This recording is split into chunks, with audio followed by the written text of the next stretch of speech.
தமிழக அரசியல்ல ரெண்டு முக்கியமான விஷயம் நடந்திருக்குன்னு சொல்லுங்க. ஒன்னு, டிடிவி தினகரனுக்கு கிடைச்சிருக்கிற ஜாமீன். ரொம்ப நாளாவே அதாவது ஏப்ரல் 25 தினகரன் அவர்கள் அரெஸ்ட் பண்ணப்பட்டாரு, தீகார் ஜெயிலில் அடைக்கப்பட்டாரு.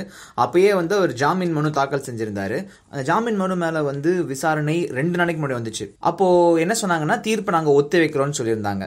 நேத்து தீர்ப்பு வழங்கப்படுறதா இருந்துச்சு. ஆனா நீதிமன்ற சுருக்கெழுத்தாளர் அவர் லீவ் போட்டு போயிட்டாருங்க. ஸோ நாங்கள் தீர்ப்பு கொடுக்க முடியாது, இன்னைக்கு ஒத்தி வைக்கிறோம்னு சொல்லி நேத்தும் ஒத்தி வச்சாங்க. அதுக்கெல்லாமா ஒத்தி வைப்பாங்க? ஒத்தி வச்சிருக்காங்க.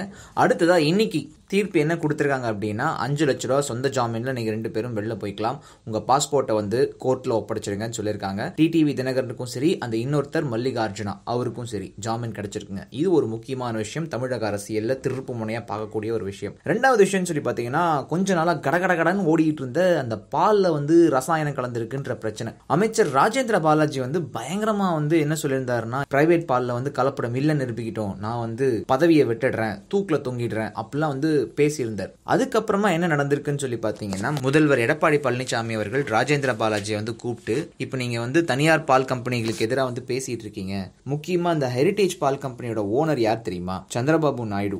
ஆந்திர பிரதேஷ்ல அவர் தான் முதல்வராக இருக்கார். அவர் மட்டும் நினைச்சாருன்னா ஒரு 10 எம்எல்ஏக்கள் அவர் பக்கம் வளைச்சார் அப்படின்னா நம்ம ஆட்சியே கவுழ்ந்துரும். உங்களுக்கு பதவி முக்கியமா இல்ல பால்ல ரசாயனம் கலந்துருக்கிறது முக்கியமானு சொல்லி கேட்கும்போது என்ன விதமான ஒரு பதில் வந்திருக்குன்றது தெரிஞ்சிருக்கும். அதன் காரணமாக தான் தற்போதைக்கு அந்த ஒரு விஷயம் அப்படியே அமுங்கி போயிருக்கு. தமிழ்நாட்டோட அரசு ஆந்திர முதல்வர் கையில சிக்கிட்டு இருக்கேன்னு சொல்லி இன்னொரு பக்கம் புலம்பிக்கிட்டு இருக்காங்க சார்.